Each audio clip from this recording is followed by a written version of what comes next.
Assalamualaikum warahmatullahi wabarakatuh.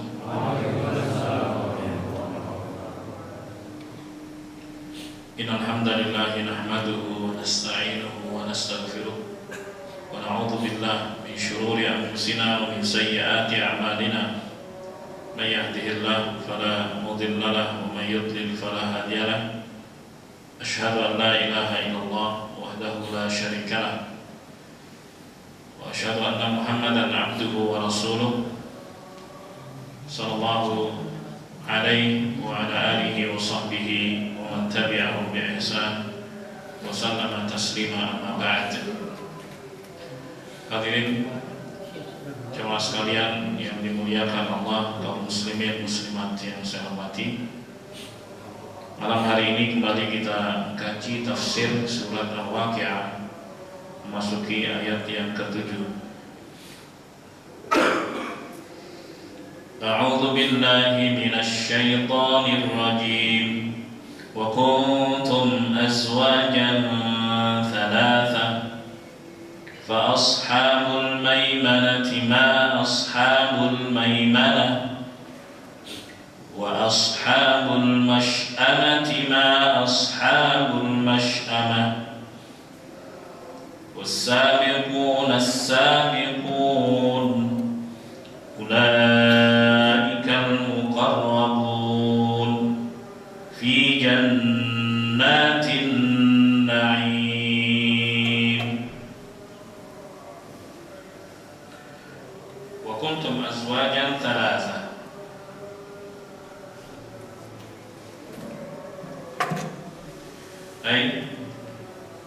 Yanqasimun nas yaumal qiyamati ila thalathati asnafin. Di hari kiamat manusia terbagi menjadi 3 golongan. Qaumun an yaminil arsy, sekelompok manusia berada di sebelah kanan arsy. Wa hum alladziina kharaju min syibki Adamil Aiman. Itu mereka yang keluar dari sisi kanan Adam alaihissalam.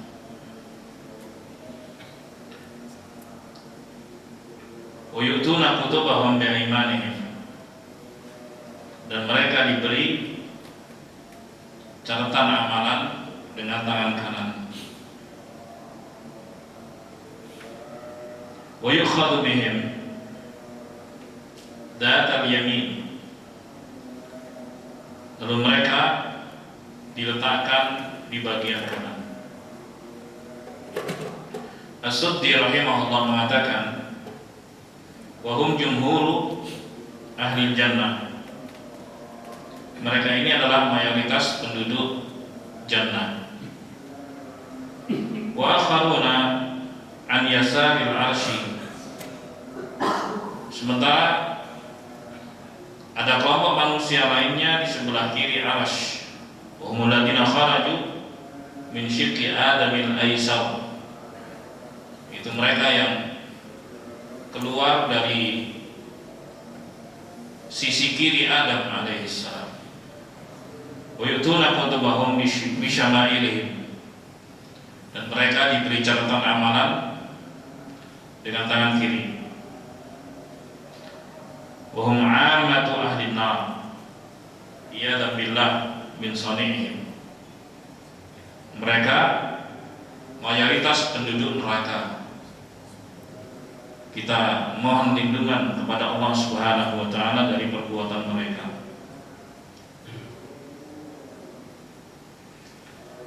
Wa ta'ifatun sabiquna baina yadayhi azza wa jalla, ada kelompok manusia lainnya, mereka adalah golongan terdepan, ya, di depan Allah azza wa jalla. Wa hum akhassu wa ahdha wa aqrabu min ashabil yamin alladzina hum sadatuhum. Mereka ini adalah orang-orang pilihan, orang-orang yang lebih dekat kepada Allah dibandingkan kelompok kanan. Karena mereka ini adalah para tokoh. Fihim ar-rusul wal anbiya was-siddiqun wasyuhada. Di tengah mereka ada para nabi, para rasul, ya. Kemudian as-siddiqun dan juga para syuhada. Wa hum aqallu adadan min ashabil yamin. Jumlah mereka itu lebih sedikit dibandingkan ashabul yamin.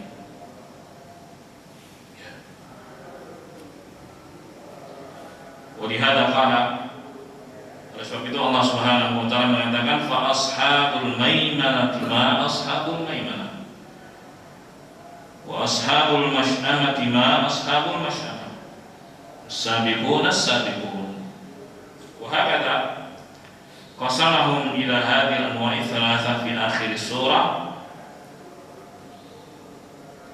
wa tahdidarihim.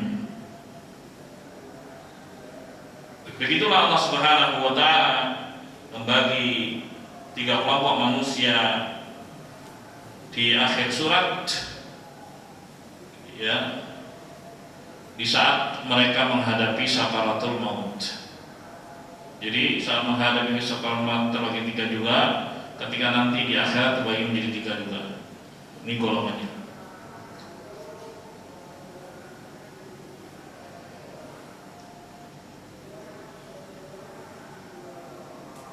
Wahakala dzakarahum fi qoulihi ta'ala.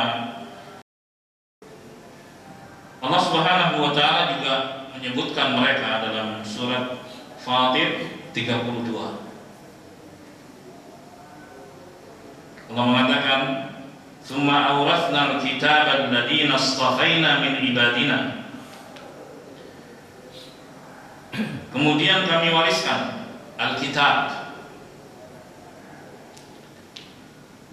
kepada orang-orang yang kami pilih dari hamba-hamba kami, yaitu para nabi, para rasul alaihi wassalam.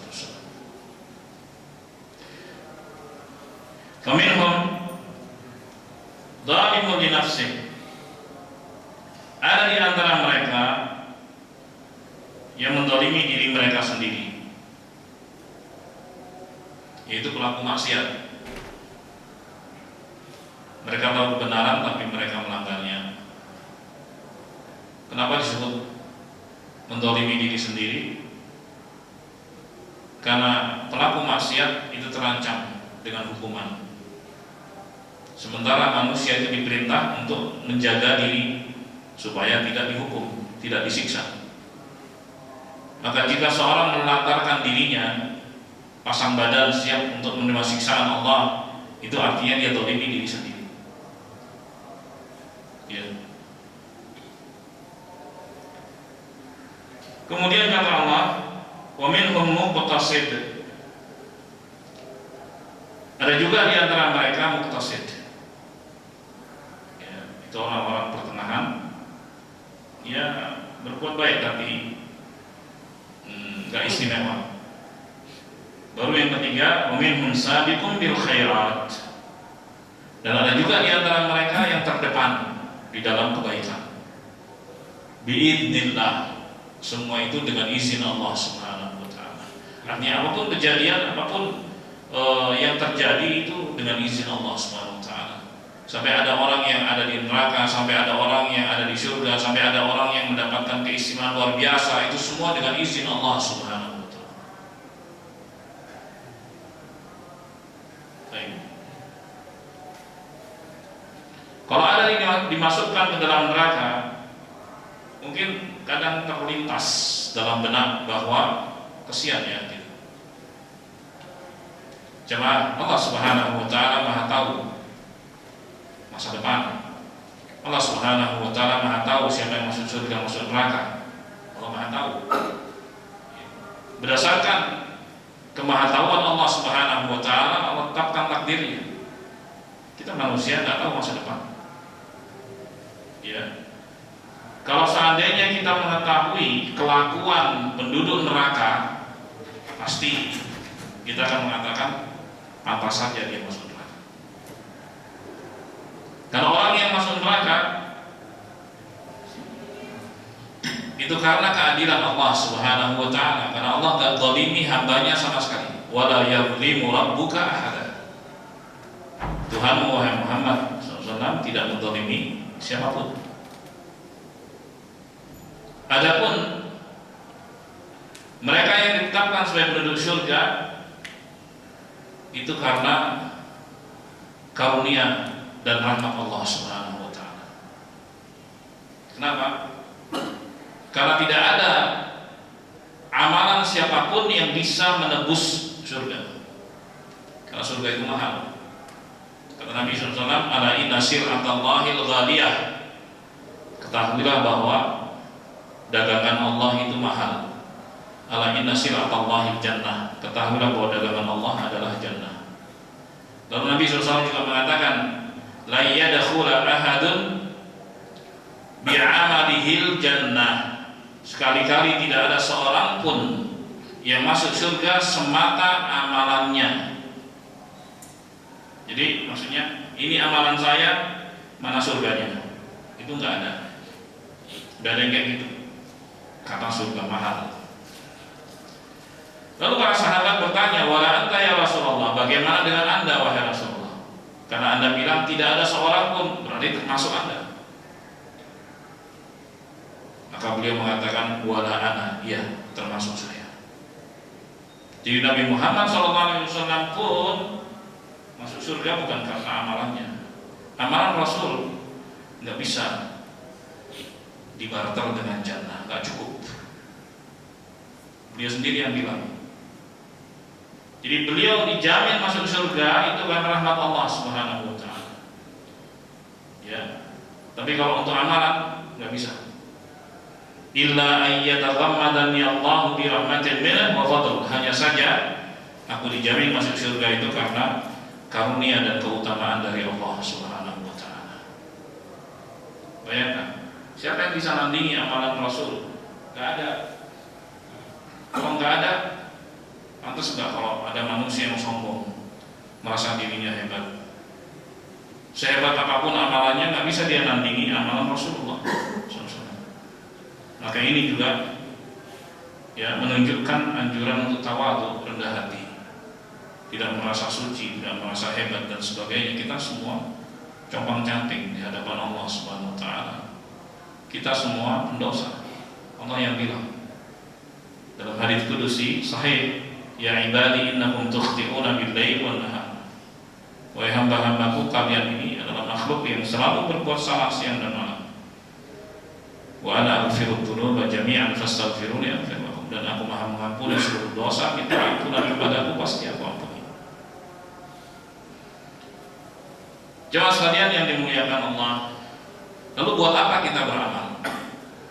Kita beramal supaya disayang Allah. Itu tujuannya. Karena kalau kita beramal untuk nebus jannah nggak cukup, nggak bakalan cukup. Dan kita beramal supaya disayang Allah Subhanahu wa taala. Dengan kasih sayang itulah kita berharap dimasukkan ke dalam surga. Jemaah sekalian yang dimuliakan Allah, jadi Allah Subhanahu wa taala tetap mengabarkan tentang macam manusia, ya, dengan 3 kelompoknya tadi. Ada yang zalimun li nafsihi, zalimi diri sendiri, ada yang muqtasid, ada yang dia berbuat baik tapi belum istimewa. Kemudian baru yang ketiga sabiqum bil khairat, itu terdepan dalam kebaikan. Nah, kalau di surat kita ini ya ada golongan kanan, ada golongan kiri, ada sabiqun, itu yang terdepan dalam kebaikan. Baik. Walaupun begitu jamaah, secara umum, walaupun begitu saya katakan, secara umum manusia tempat salah dan dosa. Walaupun mereka yang terdepan dalam kebaikan pun tetaplah namanya manusia, nggak ada makhluk suci. Bahkan kemaksuman Nabi Muhammad SAW, keterjagaan Nabi Muhammad SAW dari kesalahan itu bukan berarti nggak pernah salah. Ketika beliau berbuat keliru, langsung diingatkan oleh Allah Subhanahu wa Ta'ala. Ya, seperti dalam surat Abasa, ya, Abasa wa tawalla an ja'ahul a'ma, dia bermuka masam dan dia berpaling. Siapa yang dimaksud? Rasulullah. Itu bukan karena kesengajaan memperlakukan buruk sahabatnya, dia. Abdullah ibn Maktum, ya, seorang sahabat yang mulia tapi buta. Dia ingin belajar Islam, termasuk kaum muhajirin. Ya, datang pada Nabi SAW sementara beliau sedang berbincang dengan petinggi kafir Quraisy. Dia berharap ajakannya, dakwahnya itu diterima. Di saat seperti ini, Abdullah datang.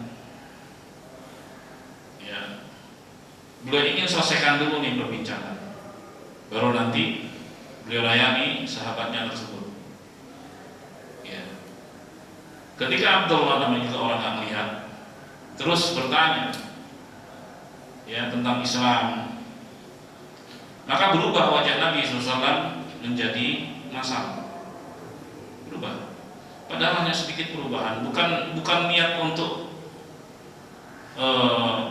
memperlakukan buruk sahabatnya, bukan sama sekali. Tapi ya sabar dulu sebentar, ini dulu baru nanti kamu gantian gitu. Itu saja sudah ditegur oleh Allah Subhanahu wa Ta'ala. Dan teguran itu nempel sampai sekarang, sampai hari kiamat. Abasa wa tawalla. Coba ingin coba. Kita baca. Yang segitu aja langsung diingatkan oleh Allah Subhanahu wa Ta'ala. Kalau sisi kita sih melihat dari sisi mana salahnya, tapi Allah Subhanahu wa Ta'ala itu melihat itu keliru. Tinjauannya adalah prioritaskan orang yang mau dan siap menerima kebenaran dibandingkan orang yang tidak mau menerima kebenaran. Itu poin. Karena di ayat-ayat selanjutnya Allah Subhanahu wa Ta'ala mengatakan demikian. Wa may yudrika la'allahu yazakka. Ya. Tahukah kamu, misalnya dia ingin membersihkan dirinya. Membersihkan diri dengan apa? Dengan tahu aturan-aturan Allah. Jadi kita belajar aturan Islam untuk bersih-bersih diri, sehingga kita bisa menjalankan perintah, menjauhi larangan. Itu makna bersih-bersih diri. Au yadzakar fatanfa'uhu dzikra, atau dia ingin diingatkan sehingga peringatan itu bermanfaat buat dia. Amma man istaghna. Adapun orang yang memang nggak mau, dasarnya nggak mau dia, anta lahu tasaddaq, ya, wa ma 'alaika alla yazakka. Engkau berusaha supaya dia bisa dan mau menerima ajakan, padahal ya, nggak ada beban bagimu, nggak ada dosa bagimu kalau dia tidak mau bersihkan diri dengan menerima ajakanmu dan dakwahmu. Nggak ada dosa. Cuma sekalian yang dimuliakan Allah, dari sini diambil faedah bahwa prioritas itu diberikan pada orang yang memang mau menerima dakwah, yang memang mau ngaji. Itu prioritas. Memang Nabi diperintahkan untuk berdakwah, tapi kan kelihatan antara yang mau dengan yang nggak mau. Prioritaskan yang mau, karena dia sudah membuka hati. Kufur, kalau bahasa Inggrisnya kafir, ya memang bahasa Inggris lengkap dari bahasa Arab. Kufur atau kafir itu artinya tutup. Kafir. Ya. Memang dia sudah menutup diri sedari awal, nggak mau. Nah, disebut dengan kafir, orang yang menutup diri. Itu mana? Kafir itu artinya orang yang menutup diri, tidak mau menerima hidayah. Oke. Kalau Muslim, orang yang buka diri, dia siap, ya, menerima dan siap diatur oleh Allah Subhanahu wa Ta'ala, karena disebut Muslim. Maka prioritaskan yang mau nerima, bukan diri, bukan yang menutup diri. Nah, dari sisi itunya, ya, tegurannya dari sisi itu jemaah sekalian yang dimuliakan Allah. Ya. Walaupun hanya sekedar perubahan raut wajah Nabi SAW sudah langsung tegur. Itu makna kemaksuman beliau, keterjagaan beliau dari kesalahan langsung diingatkan oleh Allah Subhanahu Wa Taala. Ada juga peristiwa sekelompok Yahudi bertanya tentang Ashabul Kahfi dalam rangka ngetes. Sebab kalau orang itu bisa jawab, maka dia adalah seorang nabi. Ini Yahudi ngetes. Ya. Baik. Karena sebagian mereka tahu ini nabi, ini pasti bisa jawab ini gitu. Tanya tentang Ashabul Kahfi dan Nabi bilang besok. Ya karena belum turun wahyu, nggak bisa asal ngomong. Nah, Ashabul Kahfi peristiwa yang sudah lewat dan itu dalam waktu yang lama. Kalau tiba-tiba bisa ngomong dan jawab itu kan nggak mungkin. Artinya hanya seorang nabi dan rasul yang bisa jawab karena turun wahyu kepadanya. Rasulullah bilang besok. Ditegur oleh Allah Subhanahu wa taala. Wala taqulanna li syai'in inni fa'ilun dzalika ghadan illa insya Allah. Dan sekali-kali kamu jangan bilang bahwa aku akan lakukan besok kecuali mengucapkan insya Allah. Jadi insya Allah itu untuk menyerahkan segala sesuatunya kepada Allah. Jika Allah berkehendak kan begitu. Manusia berencana, ya matang rencananya, kemudian dikembalikan kepada Allah insya Allah. Gitu. Tapi insya Allah itu bukan bemper untuk gak jadi. Nah, ini yang bikin trauma sebagian orang. Ketika seorang mengatakan insya Allah besok ya, jangan di insya Allah ya. Iya besok, gitu. Nggak mau dia di insya Allah. Kenapa? Karena ini trauma. Ketika di insya Allah nggak jadi gitu. Nah, ini kan buruk nih. Kalau Muslim jadikan kata insya Allah sebagai bemper untuk nggak jadi. Jangan. Ini merusak citra insya Allah. Merusak citra kata insya Allah. Jangan. Kalau nggak jadi bilang nggak jadi. Kalau nggak bisa bilang nggak bisa gitu. Ya kan? Jangan di PHP. Terus bempernya adalah insya Allah. Kalau kita lihat asbabun nuzulnya itu terkait Nabi dilarang untuk memastikan karena semua itu dikembalikan kepada kehendak Allah Subhanahu wa taala. Di situ poinnya. Bukan kata insya Allah sebagai alasan untuk nggak jadi. Gitu. Kan udah ngasih harapan palsu sama orang kan. Gimana besok? Besok Pak ya? Insya Allah. Padahal dalam hatinya nggak jadi. Ya. Nah itu udah nggak benar nih. Jelas ya? Baik. Allahumma musta'an. Jadi jamaah sekalian yang dimuliakan seperti itu langsung diingatkan oleh Allah Subhanahu wa taala, itu nabi kita Muhammad SAW, kemaksumannya seperti itu. Maka nggak ada manusia yang suci, itu nggak ada sama sekali. Yang bersih dari kesalahan itu nggak ada sama sekali.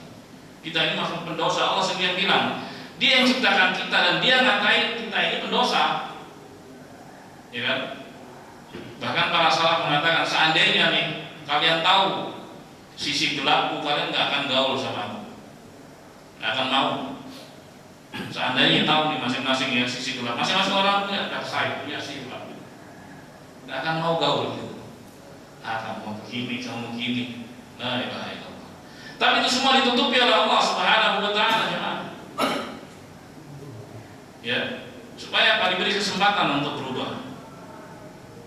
Ya. Tapi di hari kiamat dibuka sama Allah, yauma tublas sarair. Di hari ketika rahasia-rahasia dibuka oleh Allah Subhanahu wa taala. Itu memalukan. Nasallallahu alaihi. Jadi ketika sisi gelap seorang itu ditutupi oleh Allah Subhanahu wa taala, orang lain nggak tahu, Itu rahmat Allah Subhanahu wa taala. Itu kasih sayang Allah Subhanahu wa taala. Ya, ditutupi. Tidak dibuat viral. Ya, enggak banyak orang tahu.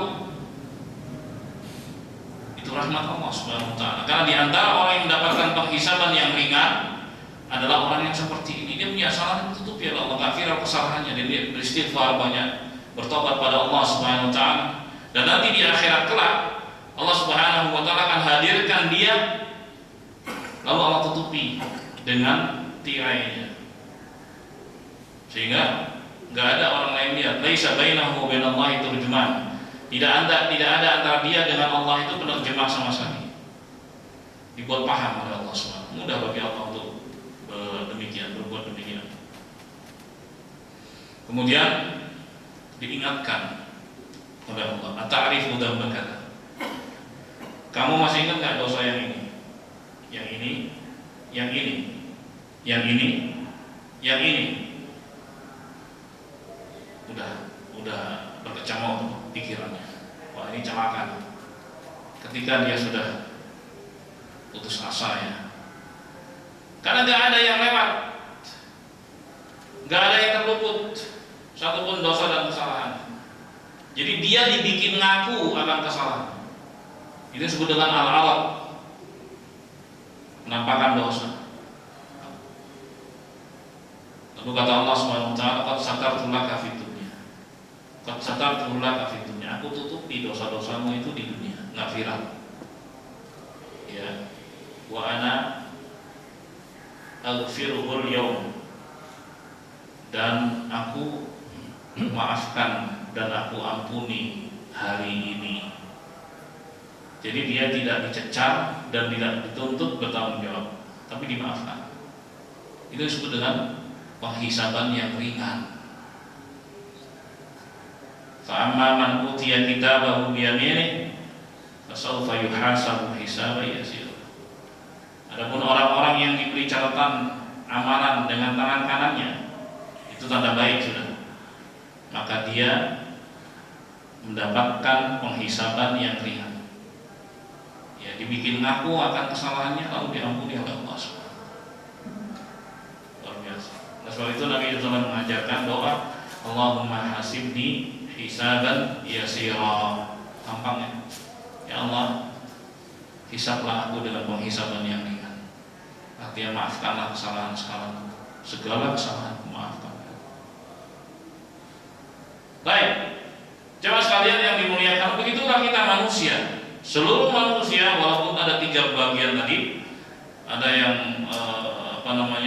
golongan kiri, ada golongan kanan, ada yang terdepan tadi, tetaplah manusia, nggak lepas dari kesalahan. Itu maknanya. Malaikat yang nggak pernah salah, malaikat itu nggak pernah salah. Jadi kalau ada yang menganggap bahwa malaikat itu ada yang bersalah, itu merusak reputasi malaikat. Karena mereka ini tentara Allah. Wa yaf'aluna ma yu'marun, kata Allah. Mereka bekerja berdasarkan perintah. Mereka nggak diberi hak untuk berinisiatif. Nggak ada itu. Manusia yang diberi hak untuk berinisiatif, tapi akan dituntut pertanggungjawabannya. Malaikat enggak. Mereka ini tentara Allah, tentara beneran dia malaikat. Mereka adalah hamba-hamba Allah yang patuh. Ketika datang hari kiamat, ya, mereka mengatakan, Rabbana ma'abadnaka haqqa ibadatik. Wahai Tuhan kami, belum sempurna dalam beribadah kepadamu. Padahal setiap waktu mereka beribadah kepada Allah, dan memang diciptakan untuk beribadah kepada Allah. Namun ketika datang hari kiamat, mereka mengatakan begitu, wahai Tuhan, kami belum sempurna dalam beribadah kepadamu. Itu malaikat, gimana dengan kita? Jemaah sekalian yang dimuliakan Allah. Jadi nggak ada malaikat itu yang buruk, itu nggak ada. Jadi kalau ada cerita-cerita iblis itu juga malaikat, salah. Iblis itu bangsa jin, seperti yang Allah firmankan dalam surat Al-Kahfi, kana minal jin. Wa idh qulna lil malaikati isjudu li Adam fasajadu illa iblis kana minal jin. Karena Allah perintahkan kepada jin dan malaikat untuk beribadah kepada Allah Subhanahu wa taala. Jin-jin juga beribadah kepada Allah. Nah, jin-jin itu kan punya nama, seperti malaikat-malaikat juga punya nama, manusia-manusia juga punya nama, ya kan, A, B, C, D dan seterusnya. Di antara nama oknum bangsa jin adalah iblis, ada lagi ifrit, ada macam-macam namanya. Baik. Nah, iblis ini awalnya beribadah kepada Allah Subhanahu wa taala bersama para malaikat. Namun ketika Allah ciptakan Adam alaihissalam dan Allah perintahkan mereka untuk sujud pada Adam, ya, para malaikat sujud kecuali iblis. Iblis tidak sujud. Dan iblis kata Allah kana minal jin. Dia adalah bangsa jin, bukan dari bangsa malaikat. Jadi kalau menganggap bahwa iblis itu dulunya malaikat itu salah. Itu anggapan yang salah. Ya, ini keimanan loh, masalah keimanan kepada malaikat termasuk rukun iman yang 6. Jadi kalau menganggap bahwa ada malaikat yang ingkar kepada Tuhan, salah besar. Baik. Mereka keliru dalam memahami ayat tersebut. Ya, seakan-akan kalimat tersebut, ya, tidak ada bangsa lain, ya, yang diperintah oleh Allah Subhanahu wa taala untuk sujud kepada Adam. Di dalam surat Al-Baqarah ini, kalau dalam surat Al-Kahfi dijelaskan, ya. Dalam surat Al-Baqarah berarti kalau sampai titiknya wa yaqulna lil malaikati isjudu li Adam. Dan ingatlah ketika kami berkata kepada para malaikat. Para malaikat kan begitu ya. Enggak disebutkan jin. Enggak disebut di situ jin. Ya, sujudlah kepada Adam. Mereka semua sujud. Kecuali iblis. Kalau tiba-tiba muncul iblis, berarti kan dalam benak itu iblis bagian dari malaikat, kan begitu. Ya, kalau dalam tata bahasa Arab itu ada mustathna minhu, induk, kemudian ada yang dikecualikan, kan begitu. Berarti yang dikecualikan bagian dari induknya tadi. Induknya adalah para malaikat. Berarti berarti iblis dari bangsa malaikat. Itu otak-atiknya. Padahal diterangkan di ayat yang lain, kan nggak bisa pegang satu ayat tadi. Ada yang mirip. Di surat Al-Kahfi diterangkan bahwa iblis adalah bangsa jin, bukan bangsa malaikat. Dan di dalam grammar bahasa Arab ada yang disebut dengan istisna munqati', ya, pengecualian yang terputus. Biasanya yang dikecualikan itu bagian dari induknya. Tapi ada kalimat-kalimat dalam bahasa Arab, misalnya ini, jalasatul labu illa hisanan. Itu ada dalam kalimat bahasa Arab seperti itu. Ya, para santri duduk kecuali kuda. Itu ada dalam bahasa Arab. Apakah kuda bagian dari santri? Bukan. Ini, gitu loh. Yang kayak gini ini nggak dipahami sama orang-orang yang menganggap bahwa iblis itu bagian dari malaikat. Bukan. Jalasatul labu illa hisanan. Ada kalimat seperti itu dalam bahasa Arab. Para santri sudah duduk kecuali kuda. Apakah kuda bagian dari santri? Cuma itulah tata bahasa Arab. Siapa yang mempelajarinya akan ketemu di bab itu, namanya istisna munqati'. Demikian pula tata bahasa Indonesia, tata bahasa Inggris masing-masing punya. Yang jadi masalah ini tiba-tiba baca langsung di cocok logi. Nah, itu yang nggak tepat gitu. Dan itu banyak sekali juga ketika menerjemahkan ini dalam grammar bahasa. Nanti dalam menerjemahkan juga, ya, ada masalah tuh.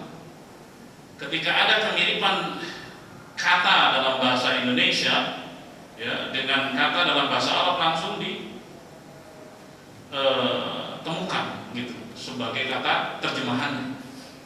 Padahal kosakata bahasa Indonesia itu menyerap dari bahasa asing termasuk bahasa Arab dan juga bahasa daerah, ketika dia sudah menjadi kosakata dalam bahasa Inggris, terkadang berubah cara pengucapannya, terkadang berubah juga maknanya, dari mana asal. Dan itu dikatakan oleh ahli bahasa dan ini ya, mengakui itu, sehingga nggak bisa kemudian ada kemiripan kata antara bahasa Indonesia dengan bahasa Arab lalu itu sebagai terjemahan. Saya kasih contoh tentang nasihat. Nasihat itu dalam bahasa Indonesia artinya apa? Jangan, arahan, gitu ya. Itu nasihat ya. Kalau kita cek KBBI itu. Terus ada hadis sahih riwayat Muslim, hadis Tamim Ad-Dari radhiyallahu anhu. Nabi pernah mengatakan ad-dinun nasihah, agama itu nasihat. Para sahabat bertanya, untuk siapa wahai Rasulullah? Ya, lillah, untuk Allah. Gimana? Gimana? Allah dinasihati. Ketemu nggak? Nggak ketemu jamaah, bingung tuh untuk memahami. Ya balikin lagi kepada kata dalam bahasa Arab, cek di kamus besar mereka, bukan di kamus besar bahasa Indonesia. Nggak ketemu. Kan bahasa Arab juga punya kamus-kamus besar, bahkan lebih besar. Tahun 96-97 saya pernah di KBBI, itu isinya baru 62.000. Dan zaman pemerintahan Presiden Jokowi waktu itu menterinya masih Pak Anies, itu kosakatanya baru 162.000. Tahun baru tahun 23-an atau 22 sekitar itu. Bahasa Arab itu belasan juta ya Pak. Gimana bisa nemuin? Penerjemah itu harus mampu kan menguasai dua bahasa sekaligus dan memilih kata yang tepat. Gitu. Ini subhanallah.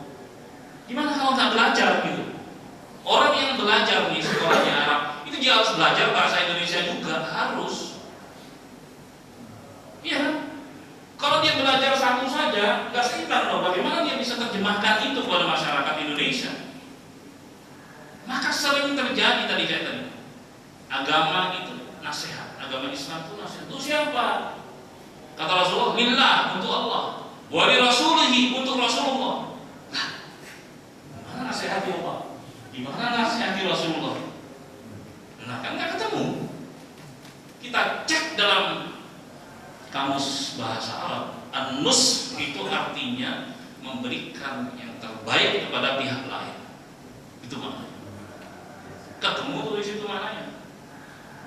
Jadi Islam itu nasihat untuk Allah. Bagi kitanya, ya kita berikan terbaik untuk Allah Subhanahu wa taala. Bagaimana caranya mentauhidkannya, tidak menduakannya dengan apapun, menjalankan perintahnya, menjauhi larangannya, menerima takdirnya. Nah, itulah nasihat billah. Nasihat untuk Allah. Kok dipahami dalam bahasa Indonesia nggak bakalan ketemu cuma.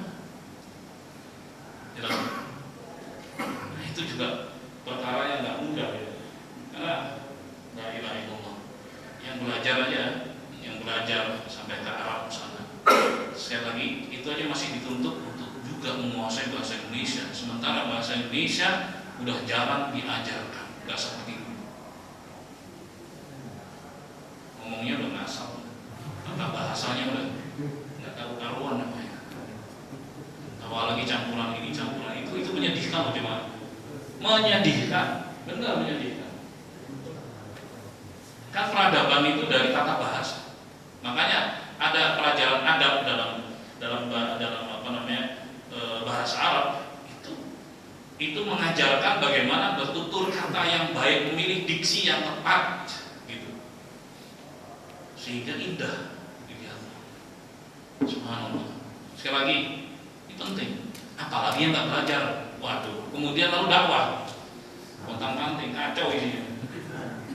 Ya dari sini saja itu sudah bisa kebayang loh, sudah bisa bayang. Kita kalau mau pakai akal sehat ketemu tuh kekurangannya. Allah Allah musta'an. Apalagi hanya sekedar terjemah. Kalau sekedar terjemah berarti dia menggantungkan ya pendapatnya pada penerjemah. Ya itulah otak dia di situ, terjemahan dia. Itu hasil pikiran dia. Kemudian kalau bergantung pada itu, ya udah yang disampaikan pada orang lain adalah hasil pikiran orang, bukan hasil yang murni. Karena dia punya pengetahuan tentang itu. Allah musta'an. Ya tadi ya, ini merembet ya, tapi ya itulah yang terjadi, ya kan? Dari betapa pentingnya kita belajar bahasa, terutama bahasa Indonesia juga penting. Baik, Allah musta'an. Mereka yang belajar bahasa Inggris juga ini mesti ngerti bahasa Indonesia. Ada juga orang masuk sekolah internasional, entah apapun itu ya, bahasa Inggris, bahasa Arab.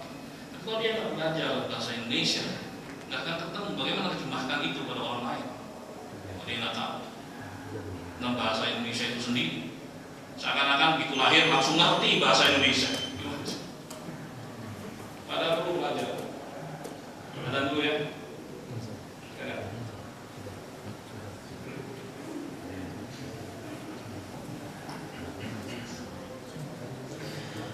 Allahu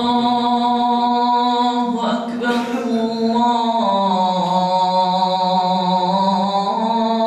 Akbar.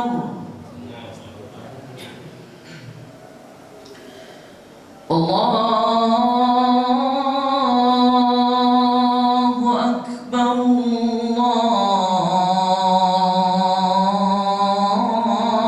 Akbar.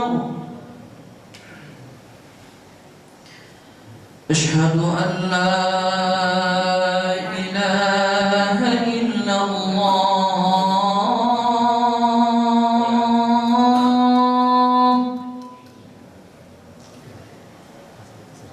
أشهد أن لا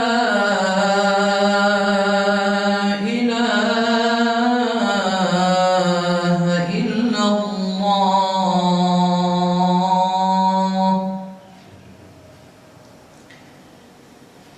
أشهد أن محمدا رسول الله.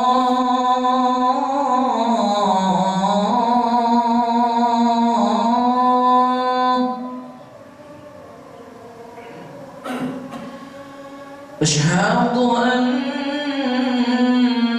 محمدا رسول الله.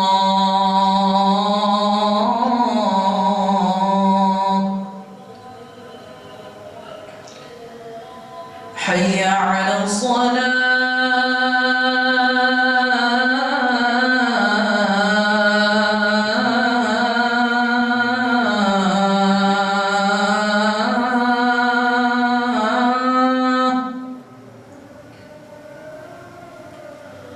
حي على الصلاة.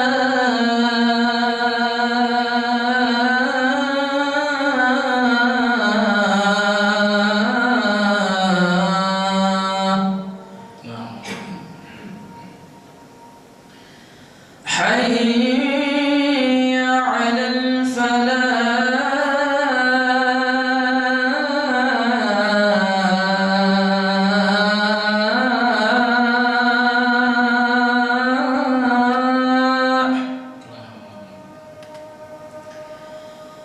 حي على الفلاح.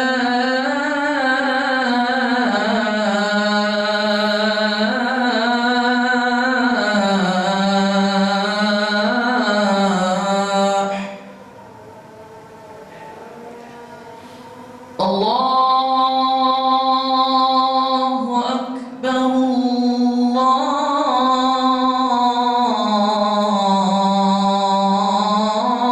الله أكبر. لا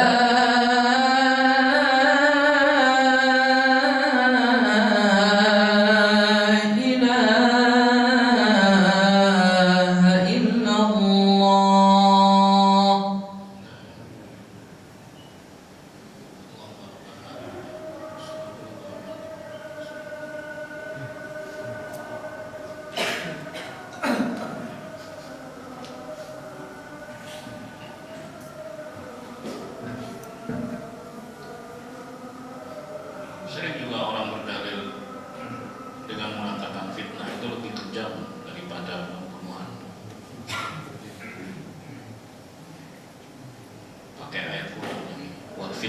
asyaddu minal qatl. Disebut itu fitnah. Lalu ketemu di KBBI fitnah, langsung dimasukin.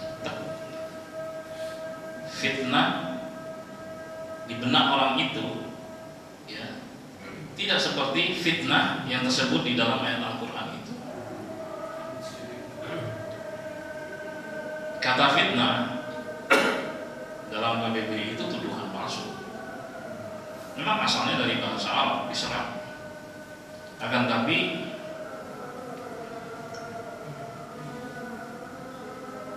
diterjemahkan lebih sempit daripada makna asalnya. Ya, itu bagian dari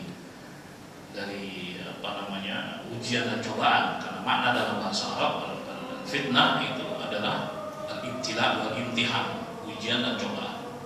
Luas sekali cakupan ujian dan cobaan.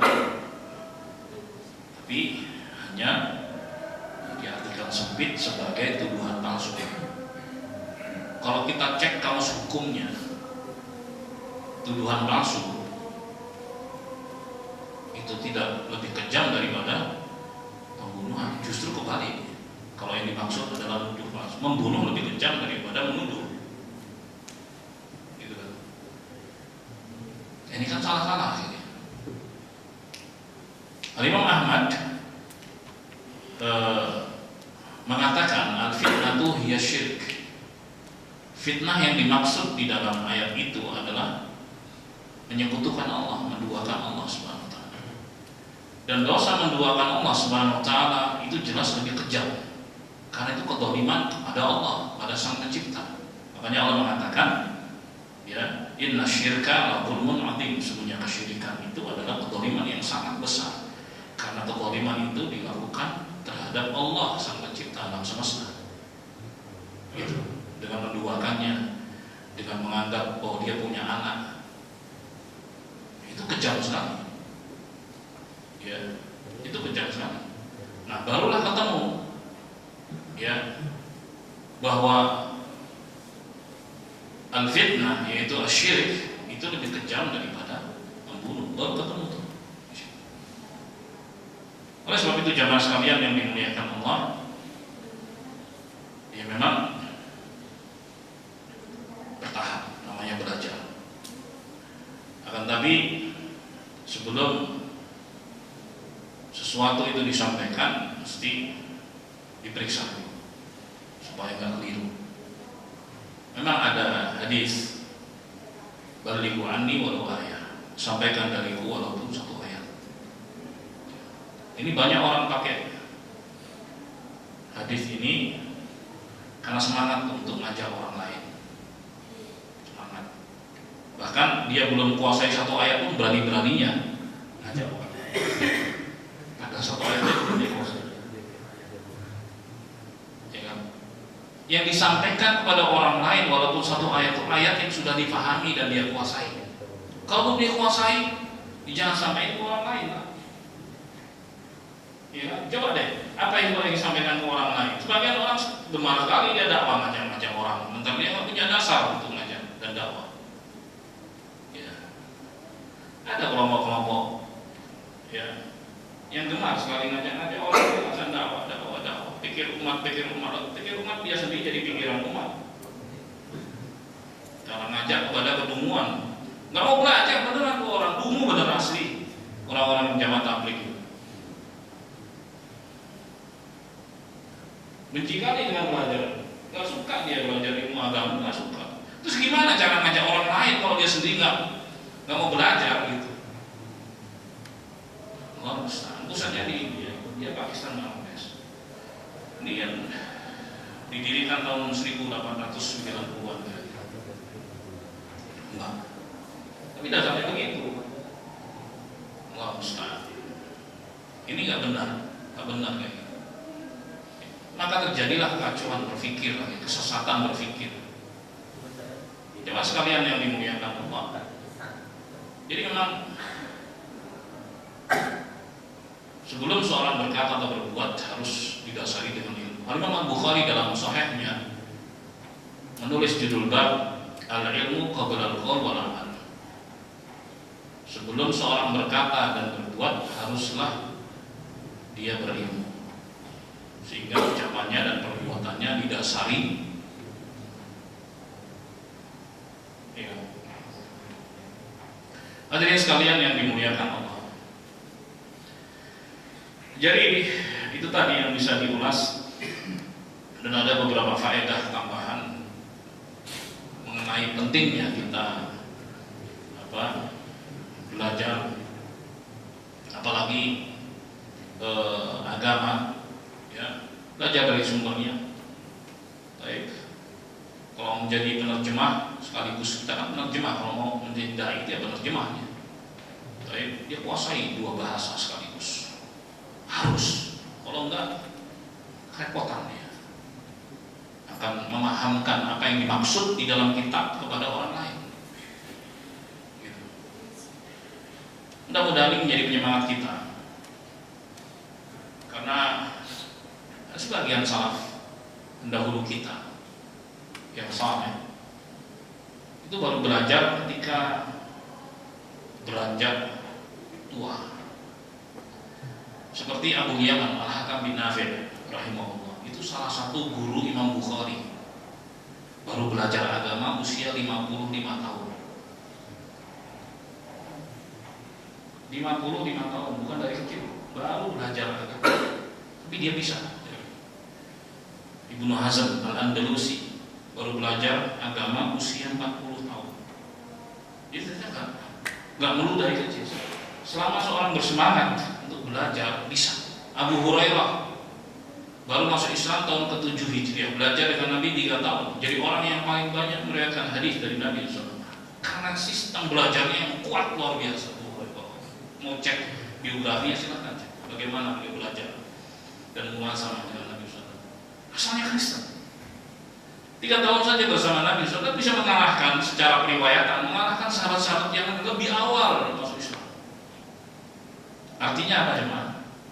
Kesempatan terbuka bagi yang mau semangat, pasti bisa. Itu maksudnya. Yang mudah-mudahan bermanfaat. Dan sampai terkurangnya mohon maaf. Silakan, masih ada waktu sekitar berapa menit, 7 menit. Tanya jawab silakan. Ustaz. Ya. Ini mengenai iblis tadi. Ya. Silakan. Assalamualaikum warahmatullahi wabarakatuh. Waalaikumsalam warahmatullahi wabarakatuh. Mohon maaf sebelumnya mungkin kalau jika salah bertanya, cuman tetap kata-kata yang tadi mengenai iblis, mengenai manusia, tadi kan tidak menciptakan jin dan manusia kecuali untuk menyembah kepadaku. Ya.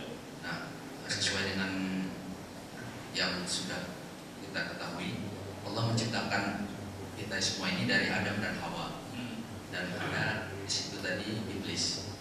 Iblis itu adalah golongan daripada jin. Kita semua yang kita semua yang ada ini, kita semua yang ada ini dari Adam dan Hawa. Oke. Nah, bagaimana mengenai iblis itu? Apakah dia diciptakan dulunya sendiri, terus diciptakan pasangannya, atau memang Allah telah menciptakan sedemikian banyak jin, bangsa jin, atau bagaimana? Gak ada informasi cuma sampai di situ aja. Dari bangsa jin yang ada iblis itu aja. Yang lain-lain gak ada informasi. Kalau ada informasi pasti akan disampaikan. Saya mendapatkan informasi.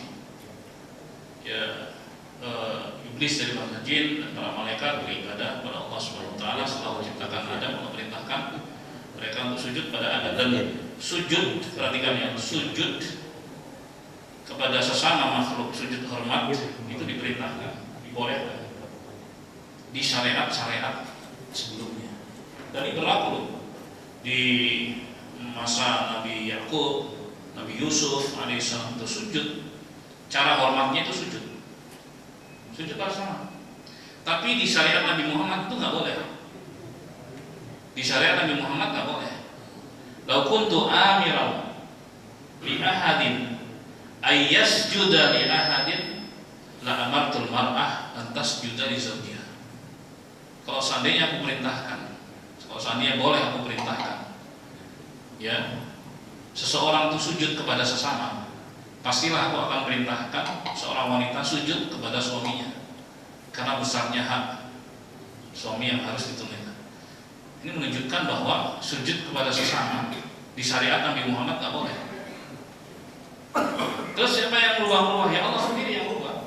Jadi dia berhak untuk merubah arah kiblat misalnya. Dulu ke Masjidil Aqsa, terus kata Allah walli wajhaka syatral Masjidil Haram, arahkan wajahmu ke Masjidil Haram. Bukan karena lupa, tapi di situ letak ujiannya, ujian kepada manusia. Patuh nggak sama Allah? Bunuh diri dulu cara bertobat. Faqtulu anfusakum dzalikum khairul lakum inda bariikum. Ya, fataba 'alaikum innahu huwat tawwabur rahim. Bunuh diri lah kalian. Yang demikian itu baik buat kalian di sisi Tuhan. Niscaya Allah akan menerima tobat kalian. Sesungguhnya Dia Allah Subhanahu wa taala Maha menerima tobat lagi Maha Penyayang. Tapi di syariat Nabi Muhammad bunuh diri masuk neraka. Ya kan?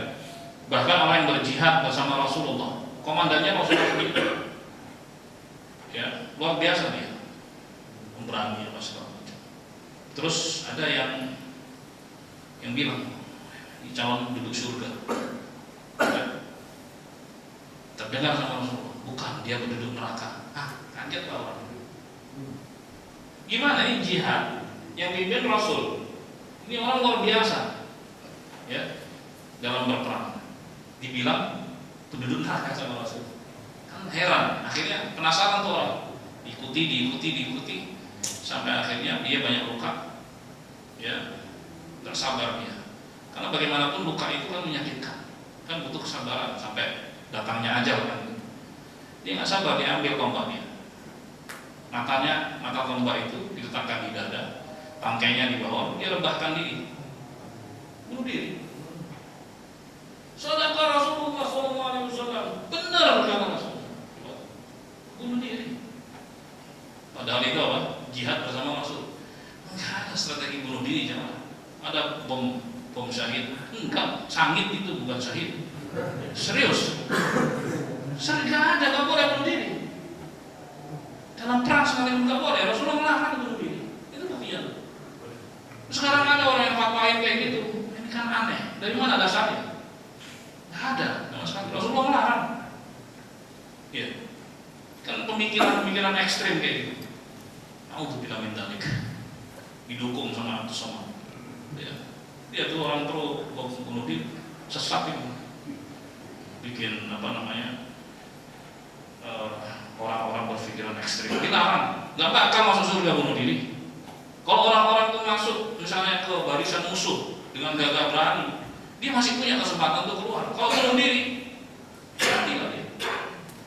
Ada yang bunuh diri sampai setengah badan, masih pengap-pengap gitu. Gimana? Orang lain nggak kena, dia aja kena. Lalu kayak itu. Itu kan pemikiran sesat, gitu. Karena pikirannya udah putus asa, akhirnya udah udahin aja gitu. Nggak boleh.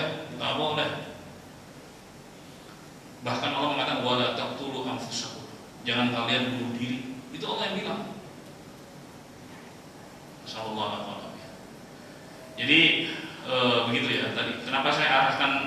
Kadang-kadang orang berpikir, loh kok itu boleh sujud? Kadang orang berpikir iblis lebih bertauhid dong. Enggak, salah gitu. Dia nggak patuh sama Allah. Ya kan? Karena saat itu sujud kepada sesama itu boleh. Memang aturannya begitu. Kemudian dirubah di syariat Nabi Muhammad, nggak boleh lagi sujud kepada sama. Kalau sungkem gimana? Sungkem sama orang tua, nggak boleh sujud. Kalau misalnya orang tua di atas kursi duduk ini, misalnya seorang di bawahnya, boleh lah gitu, nggak sujud. Yang penting nggak sujud. Karena sujud itu hanya untuk Allah Subhanahu wa taala di syariat Nabi Muhammad Shallallahu Alaihi Wasallam. Demikian, barakallahu fiik. Gitu ya. Masih ada lagi? Habis. Terima kasih. Subhanakallahumma wa bihamdika asyhadu an la ilaha illa anta astaghfiruka wa atubu ilaik. Assalamualaikum warahmatullahi wabarakatuh. Waalaikumsalam.